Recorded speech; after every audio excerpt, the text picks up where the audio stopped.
What do bike seats and public bathrooms have in common? Macauley Kenney has the surprising answer for you that may shock and motivate you to see the world in a whole new way. Macauley builds efficiency and financial success for mission-oriented organizations. As an experienced leader within startups, her research has been featured in publications such as Forbes and Engineering4Change. She also has served as a mentor for MIT's Venture Accelerator. Macauley is currently the COO of SurgiBox, a medtech company developing ultraportable operating rooms.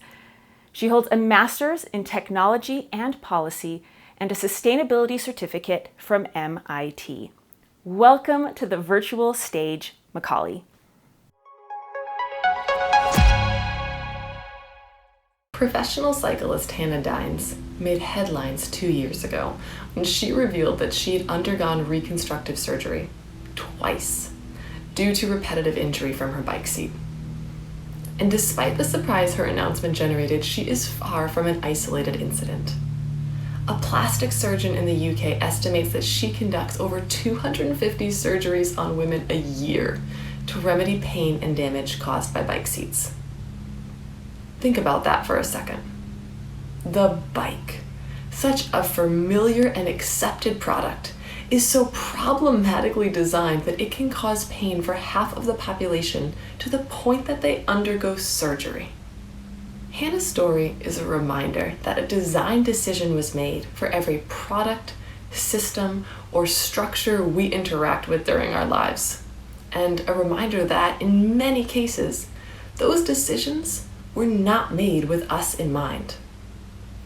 The world was not designed for you. Caroline Criado Perez articulates in her book Invisible Women that the default human in society is male. More than that, the default human is also of average height, income, build, and, at least in Western societies, is white. The further away you are from this default human, this average, the less likely you are the imagined user to the designers, businessmen, and politicians making design decisions. And the less likely society and its products were made with you in mind. And even being average, and we're all average for something, does not always guarantee a design tailored for you. Businesses are also decision-making entities, and they often prioritize other objectives over user optimization. You already intuitively know this. If you've ever sat in the seat in an airport terminal, you know it's not designed for your comfort.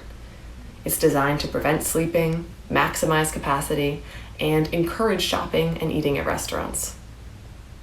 The tipping industry in the United States has not been perpetuated because it benefits service workers. It's been perpetuated because industry lobbies have fought to exclude these professions from minimum wage acts in order to limit their own business expenses. So what does this mean? It means that the ways of life we accept as fact, as routine, might not be in our best interests.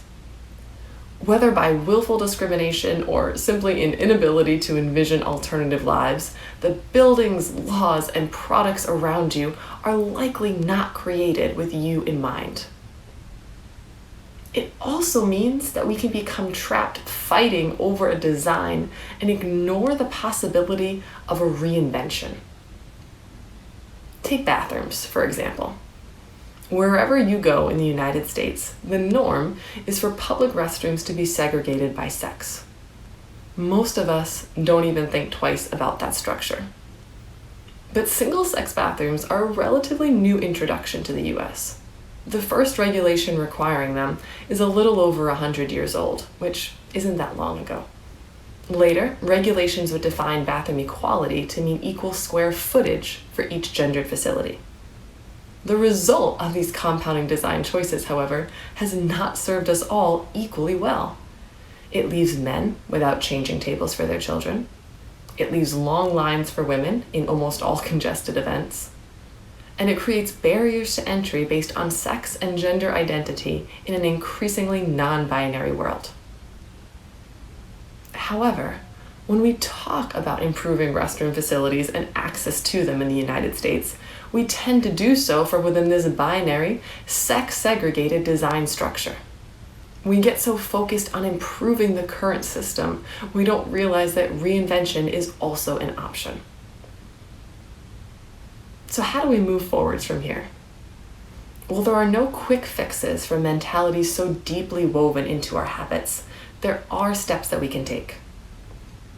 The first is to expand your worldview. Every society has made different decisions on the rules that govern their lives and what is considered normal and average. Different decisions on what is the default human.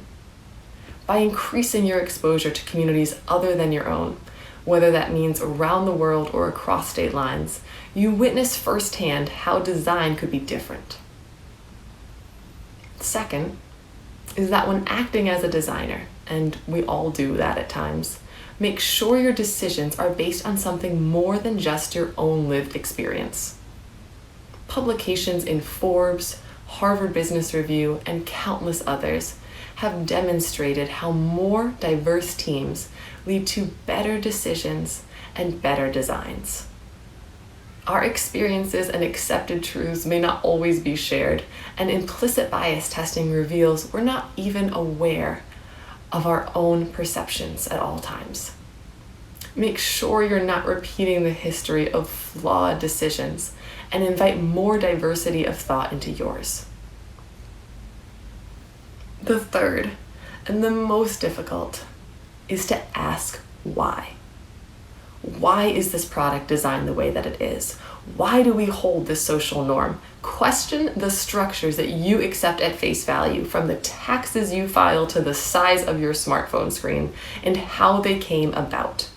Think critically about why something is the way that it is and who it was made to benefit. From bike seats to bathrooms, you will continue to encounter countless products, services, and policies that weren't made for you. Some of these will be harmless. Some will be humorous. And some will be so egregious that you feel compelled to rise up and take action against them. This isn't just about fixing things that are broken. This is about realizing that our society, intentionally and subconsciously, does not design for everyone. This is about learning to recognize where, how, and why these designs occur so that we, as individuals, can navigate a system that hasn't always been built with our own best interests in mind. And it's about making better, more diverse decisions so that our new designs are better than the last.